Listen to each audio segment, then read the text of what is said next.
Ce cristal collectif récompense l'équipe qui a conçu, réalisé et aujourd'hui mis en œuvre le système changeur de filtre pour la caméra de LSST.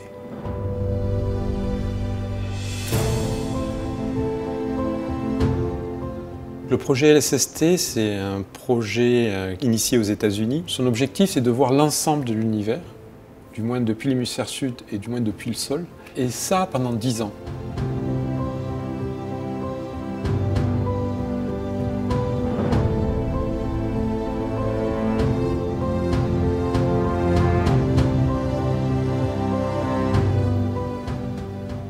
Cette mesure de l'univers, en fait, c'est une mesure en 3 dimensions, c'est-à-dire qu'on mesure aussi bien la position dans le ciel des objets, ok, trivial, mais aussi leur éloignement de nous. Et pour cela, on a besoin d'une information de couleur qui est obtenue en utilisant différents filtres qui sélectionnent donc certains domaines de longueur d'onde, et en comparant les flux dans ces différents filtres, on a une information sur la vitesse d'éloignement de ces objets et donc en fait sur leur position dans l'univers, leur distance. Puisque plus on regarde loin, plus on regarde dans le passé, et plus on regarde près, plus on regarde proche de nous, et donc qui donne une historique complète de l'évolution de l'univers à travers tout ce qu'on peut observer, à savoir les galaxies proches et lointaines.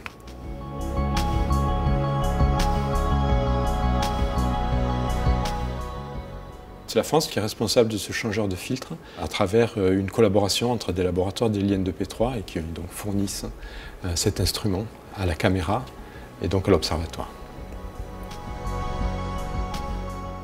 Parmi les lauréats, donc, il y en a 2 qui ont contribué au carrousel, à savoir Guillaume Daubard et Didier Laporte. Guillaume Daubard surtout sur la conception. Didier Laporte a vraiment intervenu, surtout à partir de 2015, sur la conception fine du système et surtout sa réalisation.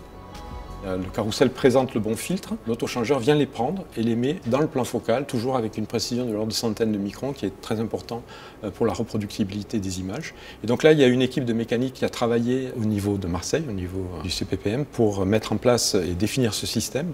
Pierre Karst, qui a été épaulé fortement par Aurélien Marigny pour la partie donc autochangeur, et Fabrice Gallo, qui lui a eu un rôle surtout au niveau de la construction proprement dite.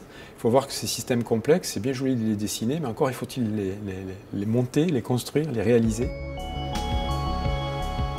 Il faut rentrer ces filtres dans la caméra, donc il y a un système qui s'appelle le loader. Francis Vézu a fait la conception non seulement du loader, mais aussi de pas mal d'équipements annexes pour le stockage des filtres hors caméra. Le système est à l'extérieur, il faut prendre des filtres dans la caméra, les mettre dans des boîtes en sachant que les filtres sont des instruments fragiles qui ne peuvent pas recevoir de poussière et donc qui a des contraintes très spécifiques. Il y a une participation du LPC de Clermont-Ferrand sur la partie test, qualification de ce système changeur de filtre qui a nécessité la mise en place d'un banc, d'une fausse caméra. Et donc là, effectivement, c'est Hervé Croiset qui a été reconnu comme porteur de drapeau de cette activité et qui représente la reconnaissance des activités de Clermont dans ce projet du changeur de filtre. Le système est essentiellement un système de mécanique. Le Chili est une des zones les plus sismiques de la planète. Il doit tenir les filtres avec des précisions de 100 microns, sans trop les tenir et sans les laisser tomber quand la terre tremble. Et donc ça a été un problème de mécanique que je qualifierais de délicat. Mais ce n'est pas le seul métier. C'est entre un robot et un automate. Et donc il y a une contribution électronique très importante au niveau du CPPM à Marseille. Patrick Brognon a pris en charge tout ce qui est au niveau électronique de l'autochangeur. Éric Lagoriot à Grenoble a fait la même chose pour le loader. Et Claire Juramy sur Paris a fait la même chose pour le carrousel. Plus évidemment la mise ensemble de tous ces systèmes, en particulier au niveau sécurité.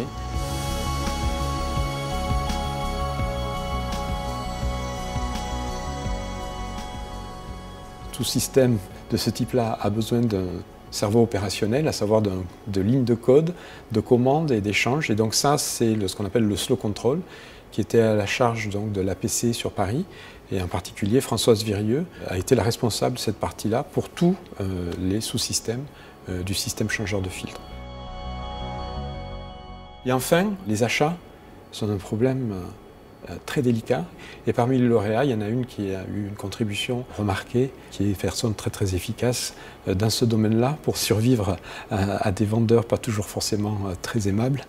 Donc Véronique Criard, qui a été aussi lauréate de ce cristal collectif.